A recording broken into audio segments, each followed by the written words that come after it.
Okay.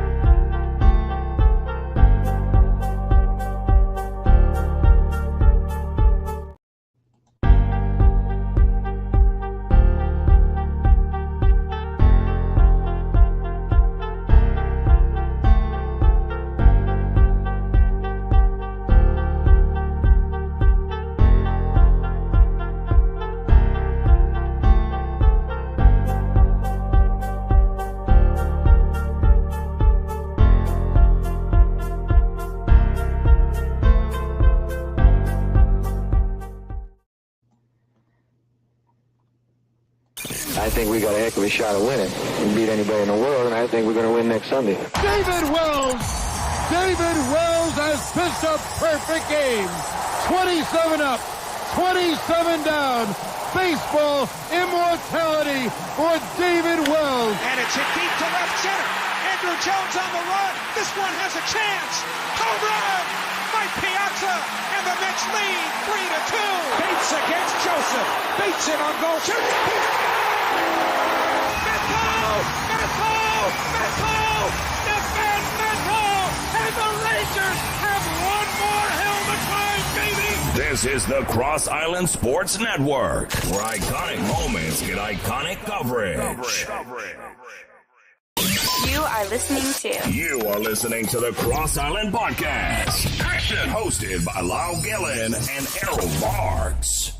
Welcome You are listening to a new show of the Cross Island Podcast. My name is Errol Marks, my co-host, Lyle Gillian. Remember, everybody, you can listen to our show every single Mondays at 7 p.m. as we are going to get into a lot of different stories tonight. We're going to get into, obviously, a huge announcement. Lyle's going to announce something huge for next week. We're going to get a very huge guest, ex-Islander, ex-Pittsburgh Penguin, one of the better defensemen we've seen over the last, I would say, 20 years, Russian players that have played here in New York. And Lyle will announce that. We will get into, obviously, the discussion of the NFL playoffs and the picture now, who's going to the Super Bowl, our thoughts in both games with the Kansas City Chiefs and the Baltimore Ravens and the 49ers and the Lions. We'll get into the Heedle. The Heedle out. He's out for the season for the New York Rangers. We'll also get into Patrick Waugh and all the stuff that's going on with him and the Islanders, our thoughts of where the Islanders are heading and what the Islanders are with Patrick Waugh running the helm. And obviously we'll get into the Julius Randle story as he dislocates, a body part and could be out a significant amount of time. So why don't we get into it? Before that, Lyle, you have a big announcement.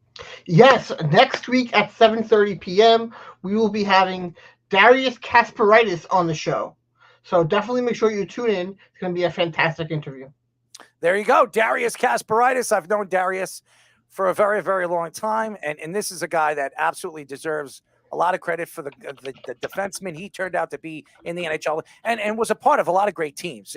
You could say whatever you want to say about the Islanders, but he had an opportunity to play with Mario Lemieux, Jaromir Jagr, and got a chance to play with those Pittsburgh Penguin teams. So it'll be fun to go through his career and really his NHL career. And his thoughts are right now going on with the Pittsburgh Penguins and the New York Islanders in the Metropolitan Division. But the big story is the NFL playoffs. And if anybody wasn't watching championship weekend, well, shame on you if you're not a football fan. And on Sunday, early afternoon at 3:00, it was Kansas City heading into Baltimore at a very loud Baltimore, very loud Baltimore stadium. And to say something about, Kansas City and Patrick Mahomes and Travis Kelce, the big story was them. It wasn't really that the Baltimore Ravens were the best team in the NFL going into the playoffs. It wasn't that the Baltimore Ravens had one of the best defenses in the league and Lamar Jackson is the MVP. No, it was all about Taylor Swift,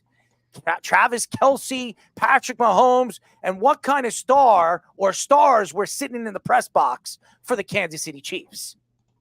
But really, it turned out to be a very boring game. And it turned out to be more defense than offense, as expected, as the Baltimore Ravens were one of the top 10 defenses in the league. And so was Kansas City, one of the better defenses in the league. And who would have thought that Kansas City was going to play as well this season, more defensively than they were offensively? And it says a lot about the team. It says a lot about the organization and what they're trying to transition into.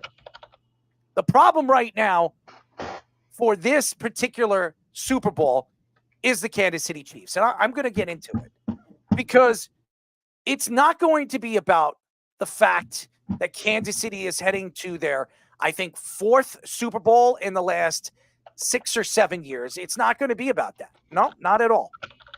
It's not. It's going to be about what Patrick Mahomes is going to be in that game. What is he going to do during the 2 weeks before the Super Bowl? And Travis Kelce, is he going to go to the Grammys? Is he going to hang out with Taylor Swift for the next week and a half before the Super Bowl? Now, those are the questions. Nobody cares about who they're playing and what team they're going to be playing against.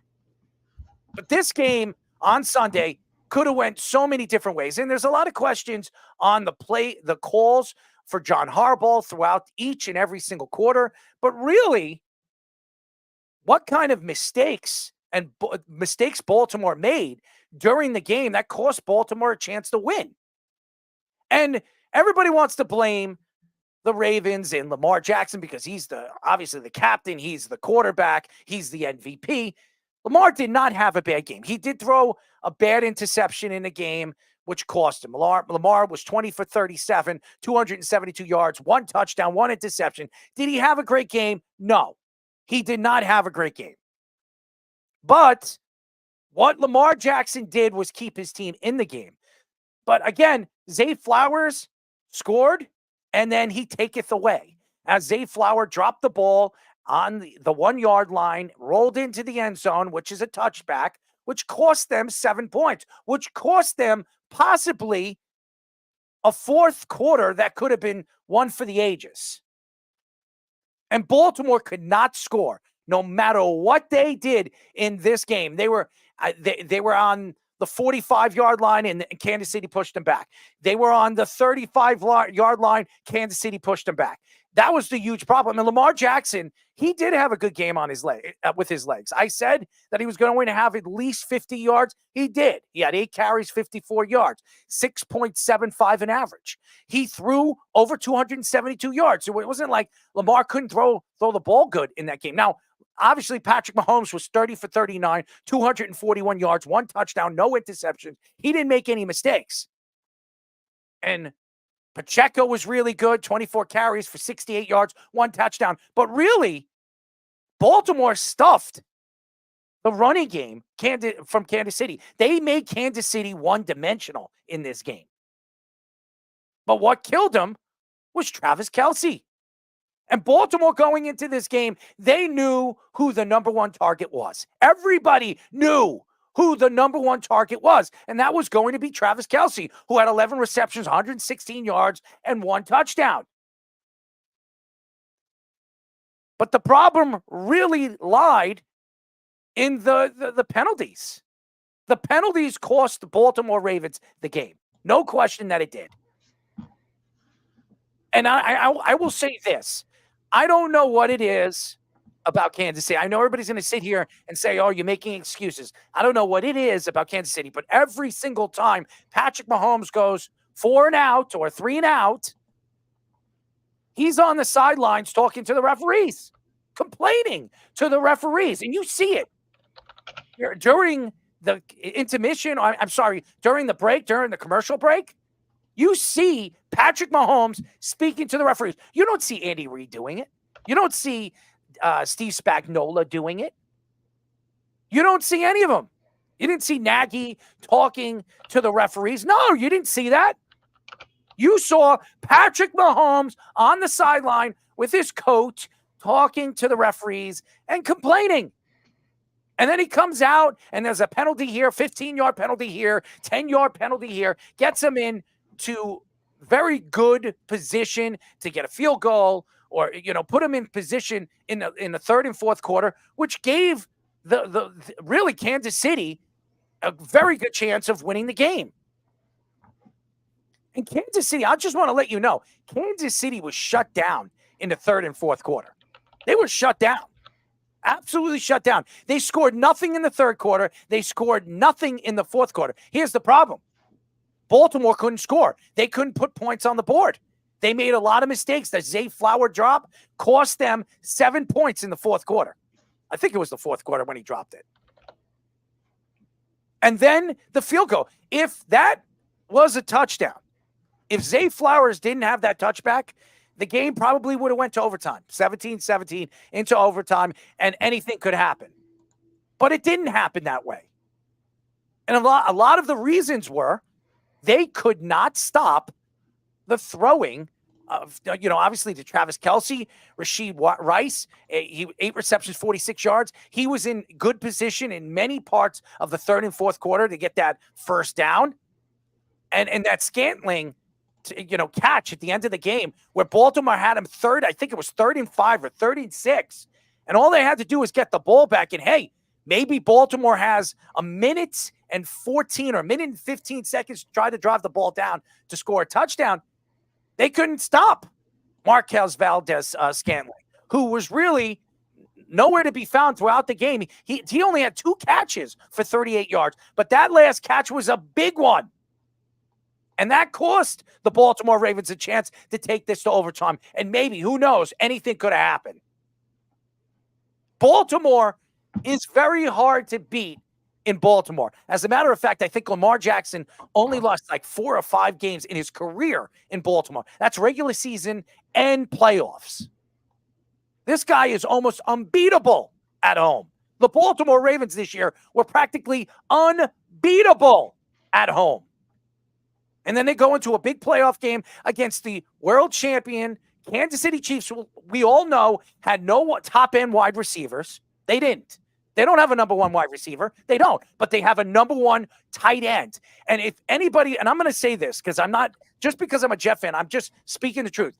If anybody watched the Jets defend the Kansas City Chiefs on Thursday Night Football, you would understand why the Jets, I think it was Thursday. It was Thursday Night Football or Sunday Night Football. It was one of them. It was a prime time. Sunday night, yeah. Sunday night? It was Sunday Night Football. So it was Sunday Night Football. If you watch the Jets defend Travis Kelce in that game, everybody should have used that throughout the season. The Jets made Travis Kelce go into places where he wasn't comfortable. They moved him to the slot. The Jets had 2 linebackers on him. They made sure that every single touch that Travis Kelce had in that game, and he did have a touchdown in that game, by the way, but he didn't have a big game. He didn't. What the Jets did is very, very easy. What they did is every time he caught the ball, they made sure he was hurting. Every single time. There were 2 linebackers. There was a safety and a linebacker on him at all times. That's how you stop Travis Kelce. You're not going to outroute him. He's a very good route runner. He's so fast for a big man, it's unbelievable. The guy can run routes, and he can outrun. I've seen him outrun corners. I've seen him outrun fast safeties. I've seen him outrun really, really good linebackers. But you cannot beat the Kansas City Chiefs if you give Travis Kelce 11 receptions and 116 yards and a touchdown. That was the problem right there. The game was so close, but it was boring. It became a defensive game in the second half. You saw it. I know a lot of people like defense. I'm one of those guys that defense wins championships. And I'm going to say that if Kansas City wins a championship, it's not going to be because of their offense. It's not. For the first time in really since Patrick Mahomes' existence, that it's not going to be their number 1 thing. Their offense is not their number 1 specialty. It's their defense, which was ranked in the top 3 practically all season. That was the difference in the game. They out-defended a Baltimore Raven team that really has been on top of the league all season long. Besides the Browns, I would say Kansas City and the Baltimore Ravens, you can argue, were the 2 other great defenses in the NFL. Now, there are other good defenses. The Jets were a good defense this year, and I can name a ton of them that played very well throughout the season. But these two have been the most consistent defenses throughout the league. I agree. But I was actually very shocked about how well the Kansas City Chiefs, he touched on it, shut down Lamar. I wanted the Chiefs to win. I know I said last week how I'm not the biggest fan of Lamar Jackson, but his legs are what make him such a dynamic player. Lethal. Yes, and there were a lot of highlights where he wanted to go and run, and the Kansas City Chiefs were right there, right on top of him every time he wanted to go. And that was very impressive. But I think that what happened again in this game is an anomaly. And I think that if we watch this game happen out of 10 times, I would say most of those games, the Ravens would win. Most of them. Absolutely, most of them. And the problem in this game was really the second half. The Ravens had plenty of chances to kick a field goal or put it in the end zone. Zay Flowers was right there on the 1 yard line. He drops the ball. Careless. And Zay Flowers was the only guy that had a touchdown in this game for the Baltimore Ravens. They lost 17-10. They had a field goal in the fourth quarter.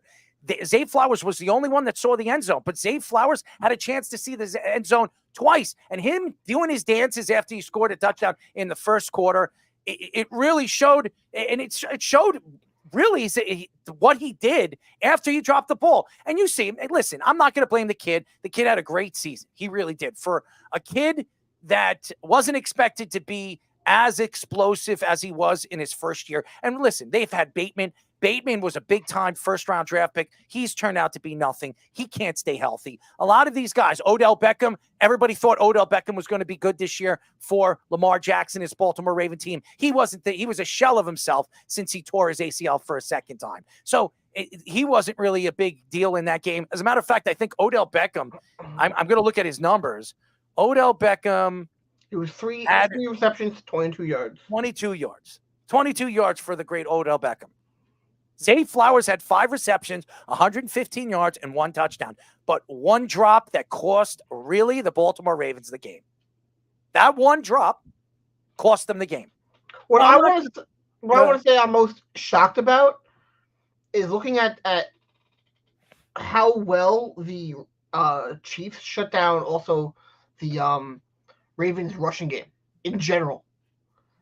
Lamar ran for 54 yards, and the next closest runner was Edwards for 20.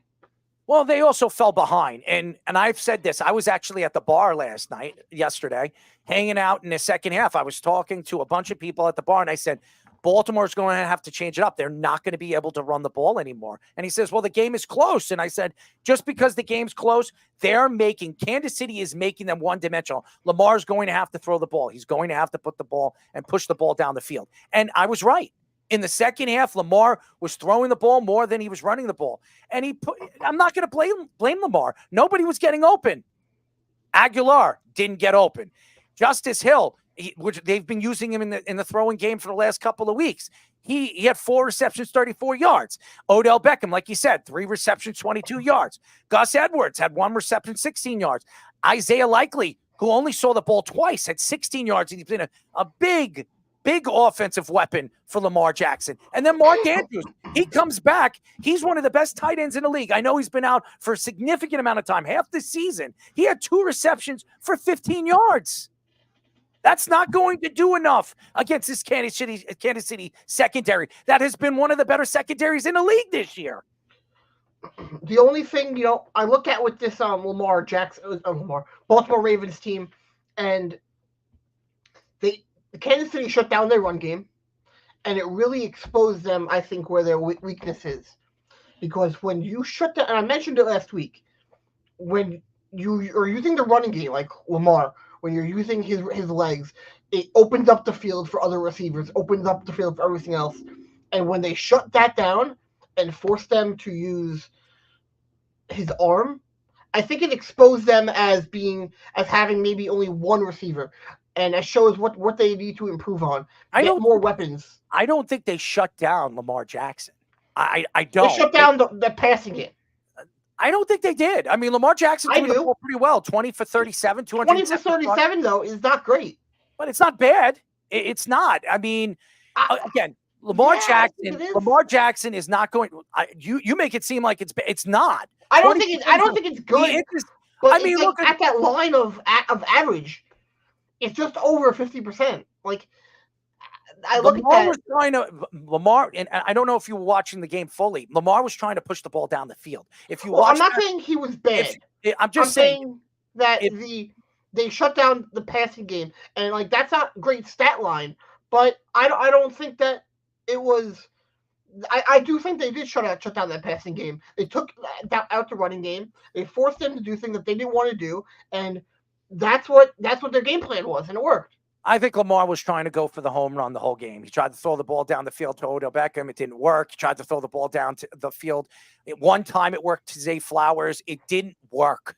And that was the problem. Lamar Jackson threw like 7-8 passes down the field, over 40 to 30 yards in this game. And it just didn't work. They tried to make home run passes. And against this Kansas City Chiefs team all season long, especially McDuffie, who's an all-pro player, and Snead, this team defensively was fantastic, especially in the secondary. Spagnuolo with all these youngsters and this young secondary, they rebuilt this secondary. They don't have the Honey Badger there anymore when they won the Super Bowl a couple of years ago. They have a completely different secondary. And that really is what showed me about what the Kansas City Chiefs is all about this year, is really their defense, not their offense. And I'm going to tell you this right now.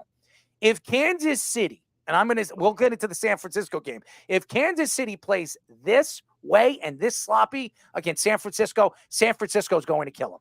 They're going to kill them. There's no way with this sloppiness and the way they play. They score 17. They're not going to have an easy 17 points against the San Francisco team. I know the Lions put up big numbers in the first half, and that was that San Francisco secondary was a shell of themselves. That's not going to happen in the Super Bowl. It's not. Patrick Mahomes cannot play the way and I'm going to say this, Patrick Mahomes played well. He was 30 for 39, 241 yards. He is going to have to use everybody on the field.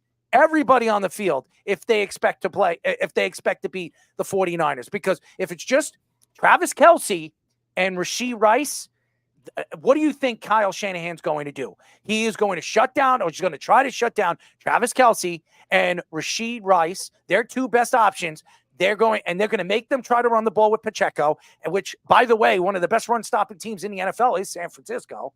And they're going to have to make Scantling and Watson and all those other guys, Noah Gray, those kind of guys beat them. And I don't know if they're good enough, especially with what San Francisco has done all season long, especially in their secondary, who, yes, they lost one of their star safeties, who's out for the season and all that other stuff. This is still a very good secondary and the linebackers love to put pressure up the middle. They're going to make Patrick Mahomes make plays make Patrick Mahomes throw the ball in places he's not going to like to throw the ball, and he's going to have to beat those talented secondary players.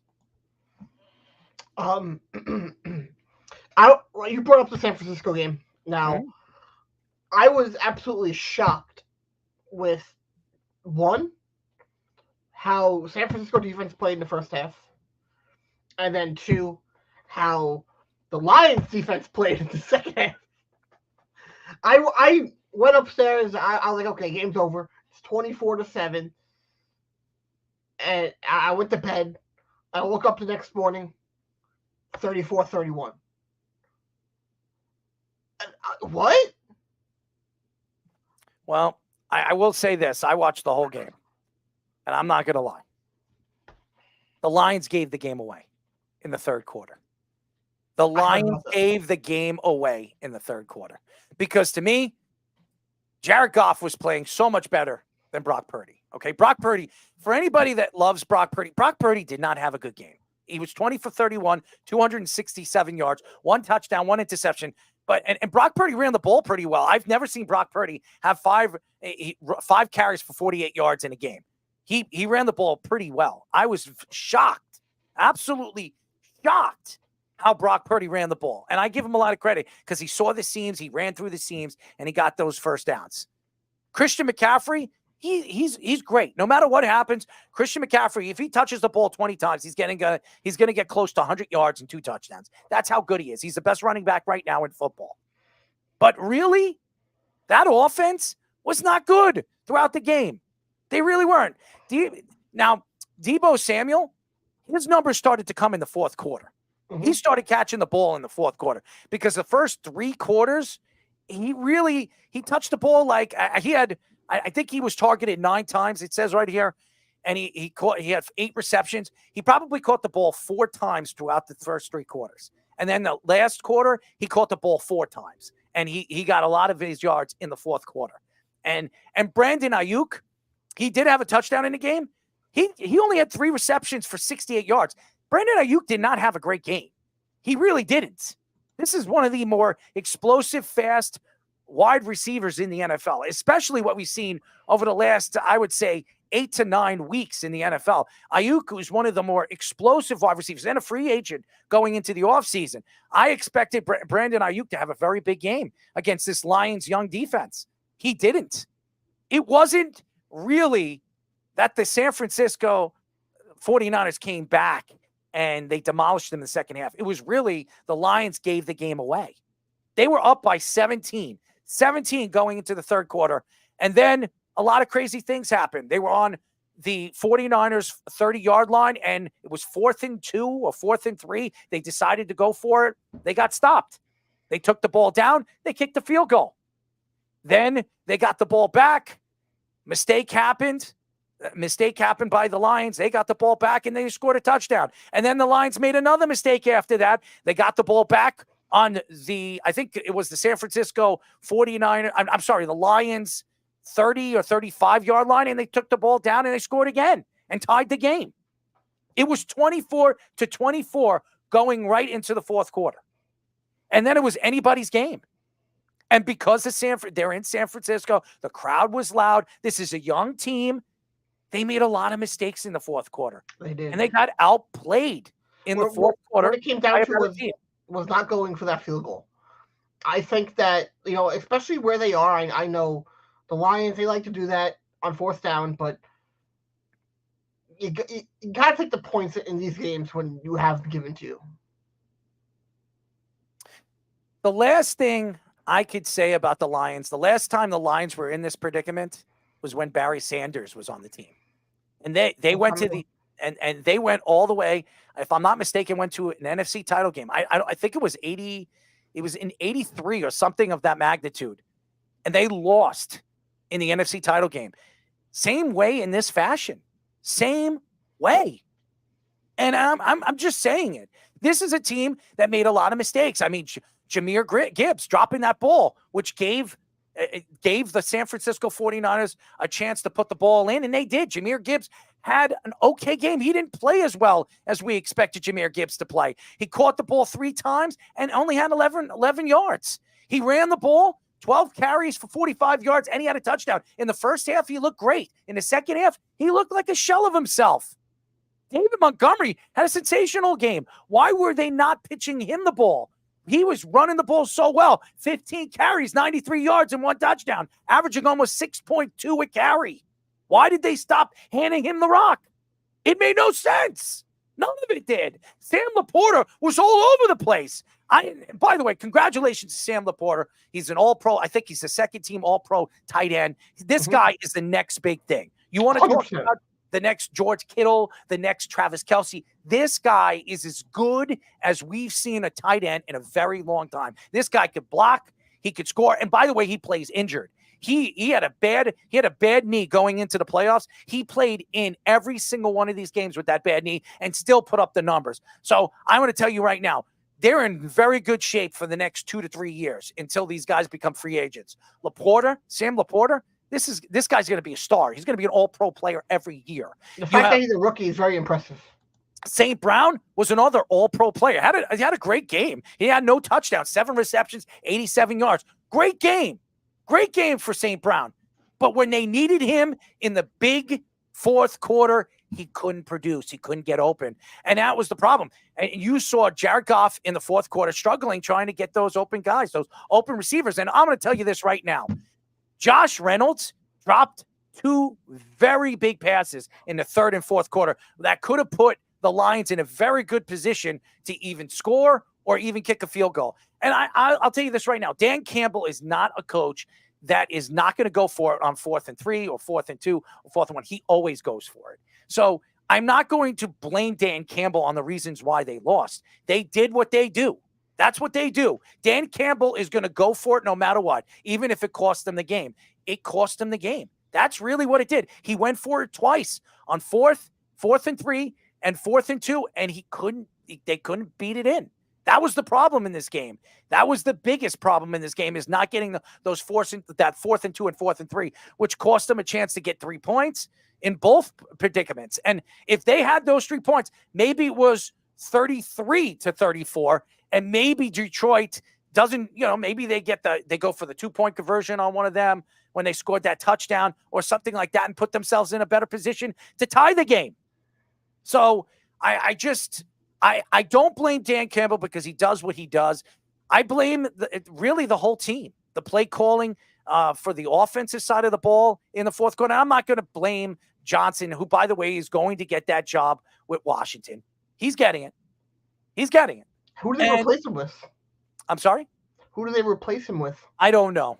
They're going to have to look at offensive coordinators. I mean, the Eagles have obviously signed Kellen Moore. I think it's a terrible hire, but that's just my opinion. So he's not going to be available. He's going all the way to the Eagles. So I do believe that Ben Johnson is going to go to the Washington Commanders. So he's going to be there. I wouldn't be surprised if you're going to hear that hire in the next 2 to 3 days. Before the end of the week, you're going to hear Johnson going to the Washington Commanders. So they're going to be looking for a new offensive coordinator, which is going to be completely different next year. Their offense is going to look at the Eagles last year. They were one of the high-flying offenses in the league. Then their offensive coordinator gets a job with Indianapolis. He's gone, and this offense was a shell of themselves. So it's definitely going to affect the way they run their offense next year. No question that it is. So this was their chance to make a statement. This was a chance to really, dial it up and get themselves into a Super Bowl somewhere they've never been. The Lions have never been in a Super Bowl. They never played for a Super Bowl. It's a shame. It really is. But I have to give them a congratulations. This was hard fought. This was a hard fought game. They showed heart in the fourth quarter. They really did. They were just outplayed in the fourth quarter by a veteran team and a veteran coach in Kyle Shanahan. Well, like you touched on it, like they had their own mistakes that really cost them the fumble. And I think not going for the field goal probably was the 2 field goals. Yes, 2 field goals. That was probably the biggest game changer for them. It's been a big game changer for them. They lost against the Cowboys because of field goals in that game. I think it was a Monday Night Football game or Sunday Night Football game, if I'm not mistaken. And the Lions had a big game, and they lost that game. They went for that 2-point conversion. Obviously, it didn't count, which I thought they got robbed. But if they kick the field goal, it goes to overtime. Mm-hmm. They don't have to worry about that 2-point conversion, which didn't happen. So I don't know if that would have made a difference, but throughout the season, Dan Campbell has always gone for it, and he went for it in this game, and it cost him. But I'm not going to blame Dan Campbell because his team made a lot of mistakes. Jahmyr Gibbs dropping the ball the way he did, the way they were sloppy holding on to the ball and keeping the ball close to their chest. You are taught that in Pee Wee football. Mm-hmm. You are taught that. Never leave the ball laying around or where somebody can swat it. And that's what happened. Now, Jahmyr Gibbs is a young player, sensational player. He had a fantastic year. And I think he's going to be an explosive player for many, many years to come for this Lions team. But to make those mistakes in a big game, it shows you're a rookie. And I'll tell you this, Sam Laporta shined in the big game. And that tells me something about... He looked great. Yeah. So did Armand St. Brown. He was fantastic. He was absolutely fantastic. What do you think the Lions need to do to now get better to try and get the next step further next year? I don't know. It's very hard to get back to where you were, okay? It's very hard. It's not easy to go back to an NFC title game. So there's a lot of things that they need to do in the offseason that obviously will change the outlook of this team. First of all, The big problem they're going to have is losing their offensive coordinator, because Johnson is leaving. There's no doubt in my mind he is leaving, because if Washington offers him the job, which I believe they will, he's gone. So they're going to have to, maybe they bring in Eric Bieniemy. He's available. Maybe that's the route they go. Bring Eric Bieniemy in. They have a young veteran quarterback who's 28 years old, who's been to an AFC and NFC title game and a Super Bowl, so he understands what it takes to win. And then bring in a guy, a veteran offensive coordinator that knows how to run an offense, because Bieniemy doesn't look like he's getting a job once again, and he's going to lose out on that Washington job because they're going to give it to Johnson. They can take Nathaniel Hackett if they want. They're not getting Nathaniel. First of all, they don't want Nathaniel Hackett, and Nathaniel Hackett's going nowhere as long as Aaron Rodgers is the quarterback for the New York Jets. Unfortunately. So, I just think that if you look at the organization, you look at the team right now, they're built very well. They're built to win for the next 2 to 3 years, maybe even 4 years, with the talent that they have on this roster. They have the best offensive line in football. Penei Sewell is probably the best tackle in football. Well-deserved All-Pro player. I mean, they have a lot of All-Pro players. They're a good team, man. And I think Dan Campbell is one of the more underrated coaches. I thought that Dan Campbell should have won Coach of the Year. Okay, listen, I'm not going to – DeMeco Ryan deserves every bit of it. And it was announced over the weekend that DeMeco Ryan is going to win Coach of the Year. Okay, so congratulations to DeMeco Ryan. I'm not taking shots at DeMeco. He deserves everything that he's done for the Houston Texans. But Dan Campbell went from a team that was one of the worst teams in the NFL, took over a team, and took this team in 3 years to one of the best teams in the NFL. It says a lot about him, his coaching ability, and what he believes in. And he trusts the players that he puts around him. I think they're sensational. I think that they need to get a good offensive coordinator. If you lose one, you bring in an Eric Bieniemy. This guy is a successful coach that's won Super Bowls with great quarterbacks. I think you bring him in, that'll help them, and it'll change everything. And I think what they need to do, they don't need any offense. They really don't. They need to clean up this secondary. This secondary in this game made some bad mistakes, especially in the second half. And this was their weakness all season long. So if I were the Lions, I'd be looking for one of those top corners in the first round. Obviously, it'll be in the later round of the first round or in the second round. Try to rebuild this secondary. If you do that, I think the Lions are going to be as dangerous as they were from this year. So obviously this will be last year, but I want to see them clean up the weaknesses that they had on the secondary. If they do that, they'll be back here. I don't know if they'll be in the NFC title game because you just don't know what's going to happen. Injuries happen. Is Jared Goff going to stay healthy, or even happy? Is David Montgomery coming back? I think he signed a 1-year deal. Is he coming back? Do you lose David Montgomery? So Jahmyr Gibbs, fantastic player. He'll probably be the number one guy going into next season. So there's a lot. Whatever. 3-year contract. Oh, he signed a 3 years. So David Montgomery will be back next year. So they have 2 weapons, 2 running backs. So really, I don't think you need to change anything on the offensive side of the ball. It's just the secondary. They clean up the secondary and maybe fix some of that special teams up a little bit. I really believe that the Lions will be back where they were from this year. I really do. Do you think that, because I know Michael Carter is a free agent, right? Could they target him? They could.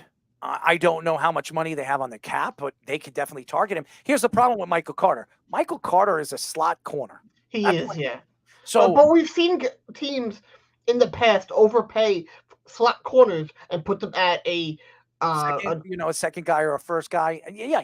Listen, Michael Carter could be the 1 on a team, and he could be a 2 on a team. Could they make a move for him? I think a lot of teams are going to be interested in Michael Carter if the Jets don't decide to franchise him.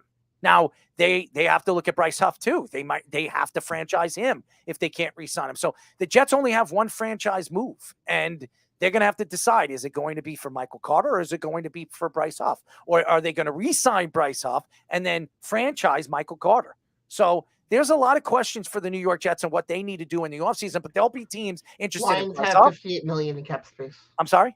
Lions have $58 million in cap space. Oh, so yes, they can make a move to bring in a Bryce Huff. And there are other good corners. I don't know. I don't have the list of corners that are going to be available, but there's a lot of opportunity in the offseason to bring in a free agent corner that could be available. A veteran corner that's very good, who's on the tail end of his career that you can plug in, and you bring in a rookie. You draft a rookie in the first round and really put yourself in a good position. You keep your $58 million. I don't know what the Lions decide, but they're built very well. They're going to be dangerous. They're going to have a good offseason. I think Dan Campbell is the coach that I would rely on moving forward for this organization. And they just got to figure out what they're doing at the offensive coordinator position. And if they do that, I think they'll have a good offseason, and they'll be ready for 2024 and 2023 and 2024 season. Well, yesterday, I think it was, it came out that New York Rangers center Philip CHYTIL is going to be shut down for the rest of the season, after suffering a setback in practice when they tried to bring him back from a concussion, and it appears that he suffered another concussion.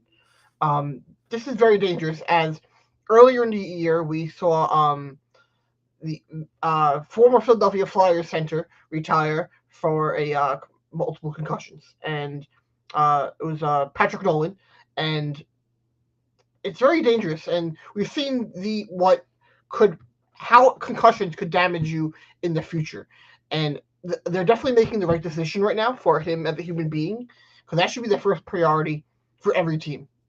Is if guys are having issues with concussions and getting on the ice because their concussion symptoms won't go away, shutting them down and letting them be a healthy human being should be their first priority. And I think this is the best decision for him in the immediate future. He has the Sidney Crosby. I think that Sidney Crosby was covered with concussions his first couple of years. I think he had 5 or 6 concussions. Some people thought his career was going to be over. And Sid Crosby, he fought through it. And, he's had a long career in the NHL. But Philip CHYTIL, we've seen a lot of these great players, not only just in the NHL, but the NFL and the NBA. They've had concussion problems, and even soccer, European soccer, concussion problems, and their careers are cut short. And again, Philip CHYTIL is a very young player. He's 24, 23 years old. He's a kid. But if you're seeing all these concussion problems happen at such a young age, what is this, his 3rd or 4th in the first 4 or 5 years of his career? I mean, that's kind of coming up there, and you should be scared. If you're a Ranger fan right now and you like Philip CHYTIL, you would definitely be worried about his health moving forward as a star player for the New York Rangers. He had a great season last year. I think he had 30 goals. He was one of their best young players. And now this year, he just couldn't stay healthy. He could not stay on the ice. And it's a huge problem right now, because with the youngsters that they have in Lafreniere and Kaapo Kakko, 2 guys that Lafreniere's had a better season this year. Kaapo Kakko's still trying to find who he is on the ice as an NHL player. CHYTIL was the most consistent. And now your most consistent youngster, one of your consistent young centers on your team is not healthy and it's had concussion problems. So I bring back the Sidney Crosby situation. And that would worry me if I was a Ranger fan, that CHYTIL's had 3 or 4 concussions in the first 4 or 5 years of his career. That's a problem. I think I saw this was his 5th or 6th concussion. Well, all the way in his career. I'm talking about as an NHL player. Yeah, that it's very worrisome.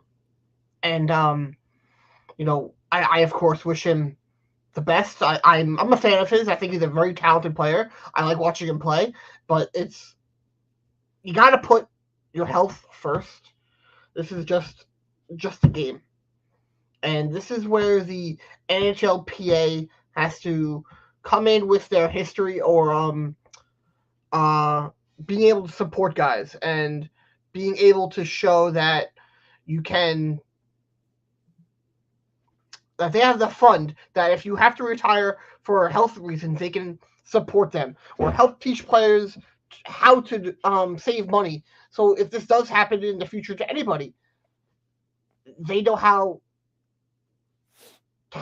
to better themselves in the future and continue having a fund. Because the amount of money that they are making now, they should be set for the rest of their life if they know how to take care of themselves and do everything. And I think that's something the NHLPA should teach them. In his contract, he's still a guy that he's not off his rookie contract. He hasn't had an extension, right? No, I think he did.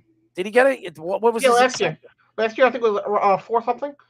How much money did he get? Because that would be guaranteed money, and unless I don't know how the NHL keeps their cap and their this was the first year of it. Was it? It's a AAV of 4.4375. All right, so he's making $4 million a year. So he made $4 million this year.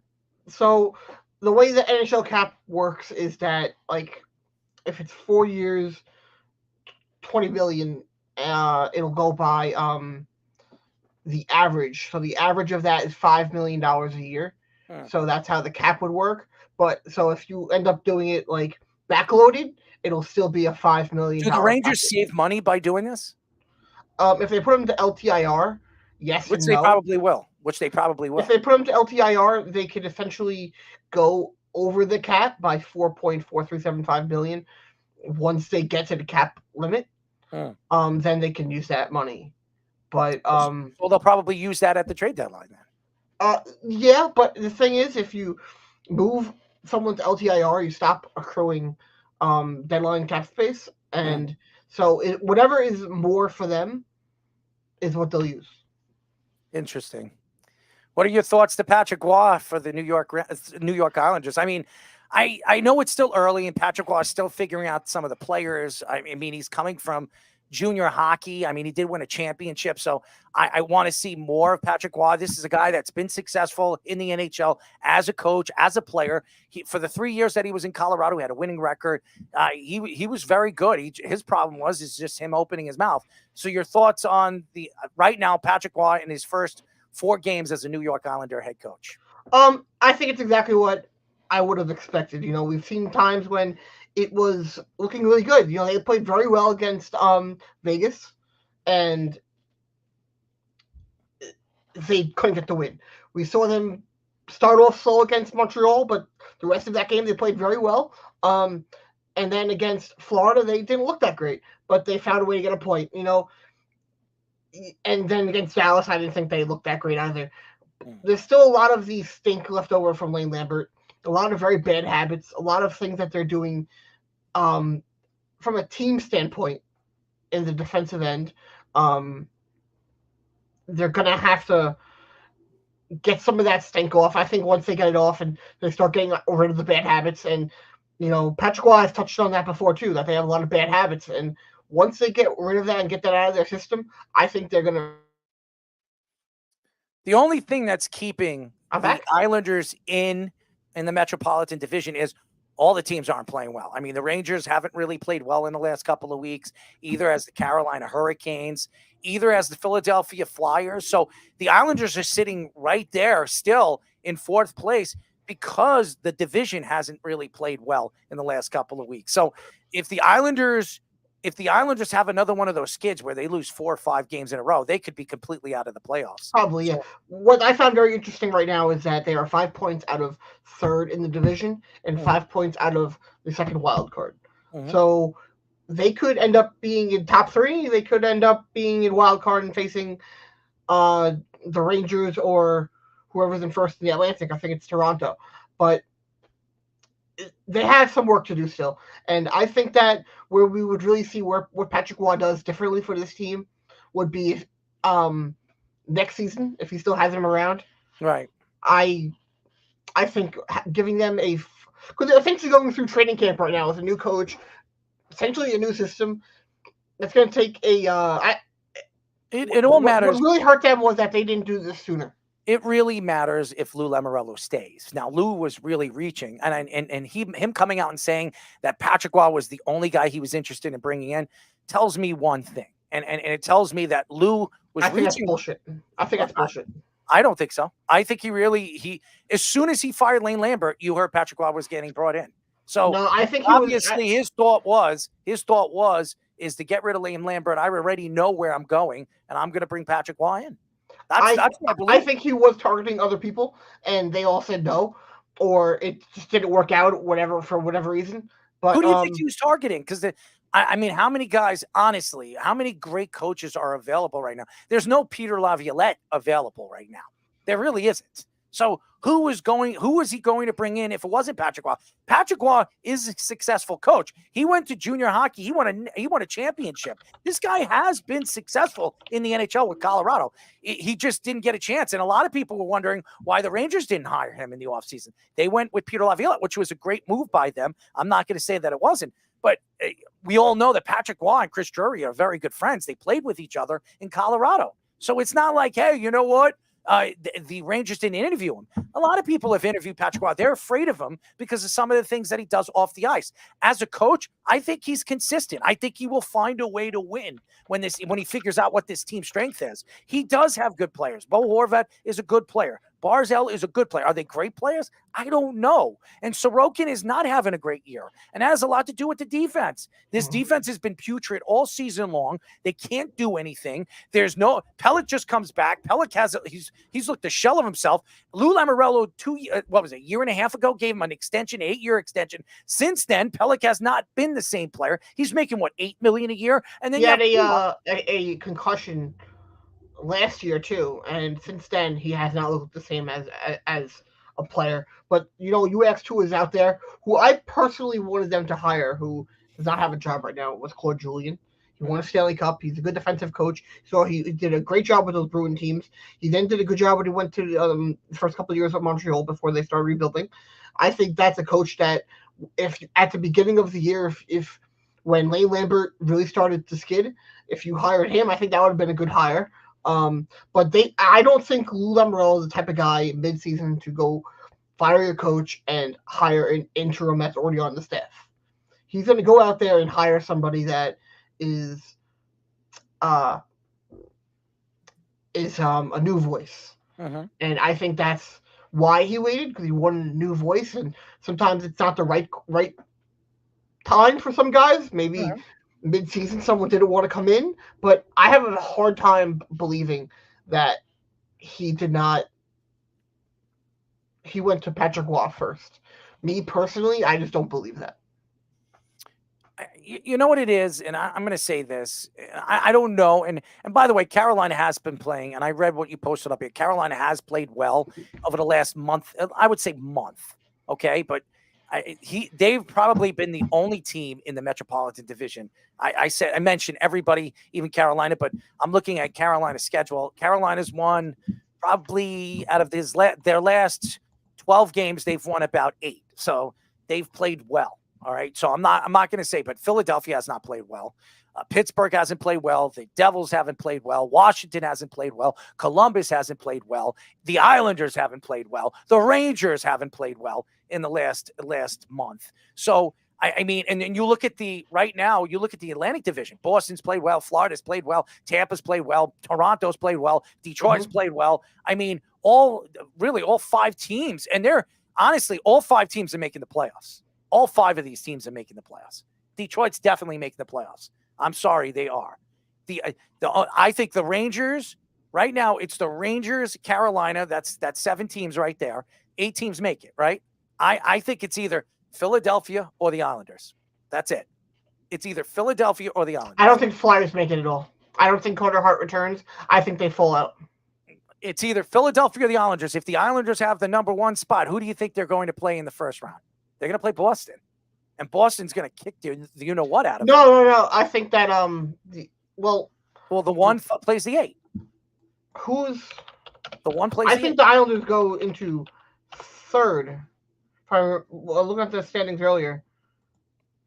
If Philly right now, yeah, I think Philly falls out. And then the Islanders go into 3rd, and I think the Flyers don't make the playoffs. Okay, so let's say if the Islanders are 3rd right now, based off the standings, they would play Carolina again. Right now, one doesn't play 8. That's not how that works. Why, they don't do that anymore? No, they do. It's by division. So 2 plays 3 in each division, and then the one team plays wild card 2. This is so stupid. That's what I don't understand about the NHL. The NHL was always like the 1 plays the 8, the 2 plays the 2 plays the. This 7. Is actually very similar to how they used to do it back in the day. It wasn't always like one version. I like it the old way. I think one of the 8 makes most sense.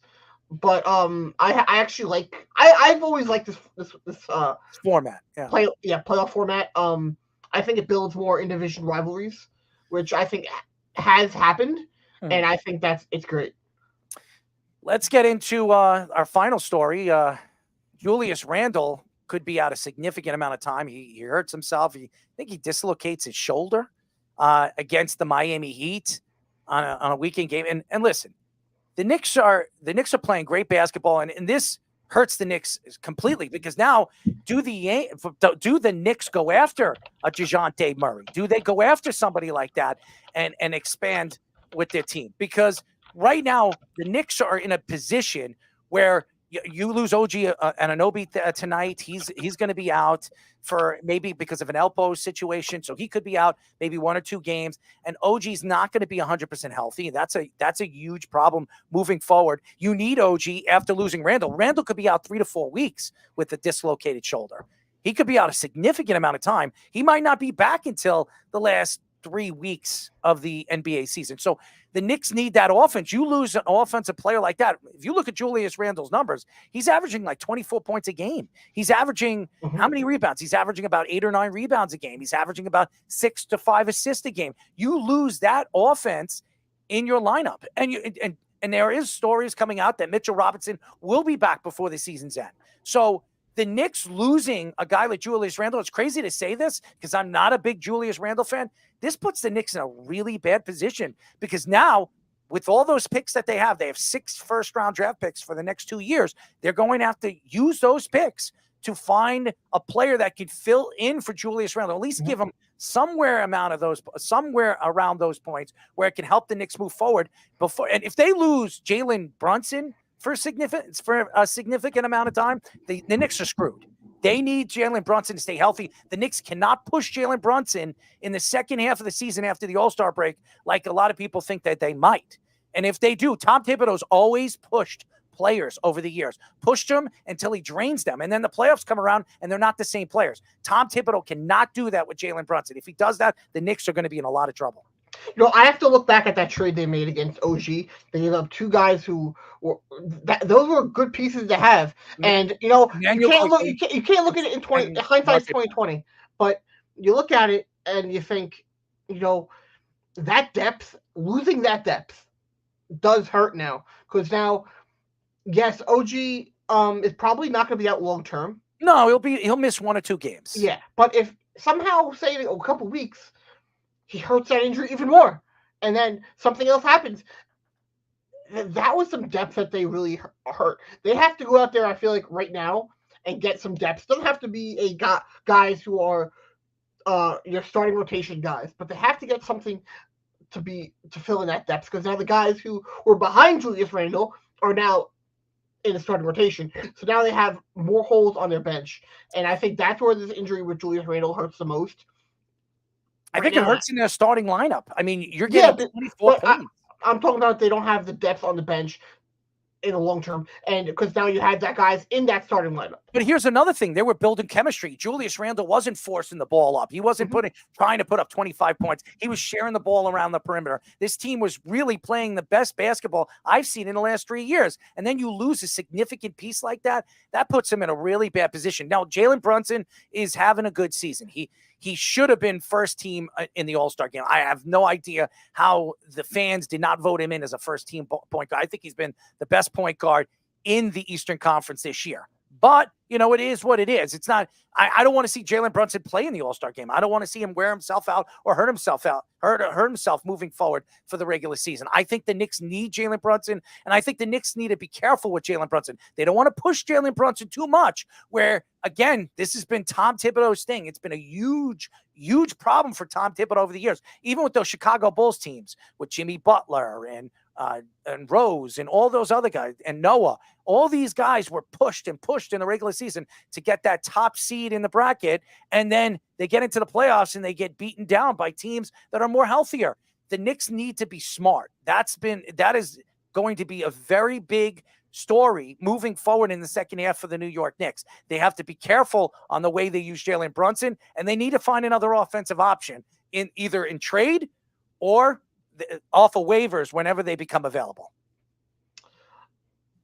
How long do you think they can wait and stay They can't. where they are? They can't wait. They can't wait. They need to make a So trade. who do you think the ideal guy that's realistically a realistic target? DeJounte Murray. Okay. DeJounte Murray. The kid from Atlanta. He's a shutdown defender. Two years ago, he was a second team All NBA defender. That's what the Knicks are looking for. He's going to give you probably between 23 and 25 points. He's the shooting guard of your team. He's your starting two. You're going to have him for another. What are you laughing at? What's he saying over here? No. We're laughing at you. You said starting, but you said sharding, but you meant to say starting. Whatever, man. I'll tell you this, man. I have barely slept in 48 hours. I've been pretty tired, and I have sleep apnea. So I understand that. It's been a hard 48 hours, but I'm here. And you know what? I said I was going to be here. I said I was going to do the show with you. So, but to go back to, I think the Knicks need to go after another offensive player. They need a guy that's going to give them that consistent offense. They don't have another guy that's going to do that on the bench right now.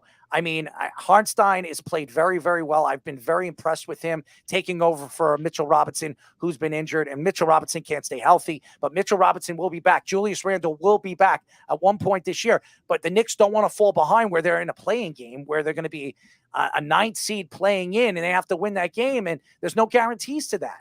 So, and I think they play it's a 3-game series. So they would have to win 2 out of 3 games. And that tires the Knicks out because then they got to go right into the playoffs in the round where they're going to have to play 7 games. So they're going to be a lot tired than they would if they didn't have to play those playing games. So I think that the Knicks need to figure this out, and they don't want to push Jalen Brunson where he gets hurt or he gets tired in the regular season, because then he won't be the same player he will be in the playoffs. So I think they need to make a trade soon.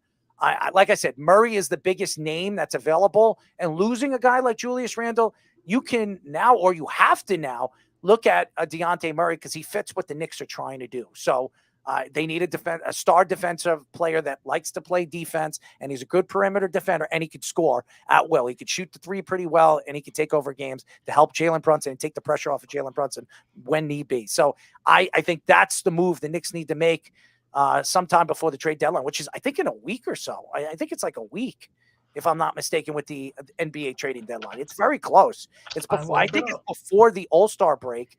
February 8th. Yeah, so it's a week away. It's about a week away. So and the NHL one. That's March the difference. 8th. Yeah, that was March 8th. Yeah, I want to see. I want it. Yeah, the NHL is back after the All-Star break. The NBA made it before the All-Star break with the NBA. So it's very, but you can get guys off of waivers. If they get dropped, they go on waivers. If they clear waivers, the Knicks could bring in a veteran player, but you're not going to get star players or great players like DeJounte Murray. DeJounte Murray is a good player. He's a guy that can take over games, and he could do the things that they need offensively and defensively while Julius Randle is out. So that's where I go if I was the New York Knicks. I go after a guy like DeJounte Murray. Well, on that note, that's it for this week. Yes. Make sure you all tune in next week when we have Darius Gasparaitis. Gasparaitis on at 7:30 p.m. Former Islanders and Rangers defenseman. It's going to be a great show, so make sure you all tune in. Errol, have a wonderful night. I'm going to try. I'm going to actually try to get some sleep, man. I hope you do. Like I said, I have not slept in 48 hours. It's been horrible. And then today I was working, and then I went furniture shopping. It was horrible, man. I haven't had a real sleep in 48 hours. It's been horrible. So I am a walking zombie, guys. And I actually have a meeting right after this. So, try melatonin. Melatonin, maybe. I when I have trouble sleeping, I take 2 10 milligram ones, and it knocks me out. So it's like 20 milligrams of melatonin, and I'm out. Let me try that. I'll look into that, my friends. Well, again, have a great night, everybody. Absolutely. You 2 hours, get some sleep, I will. And we will see you next week.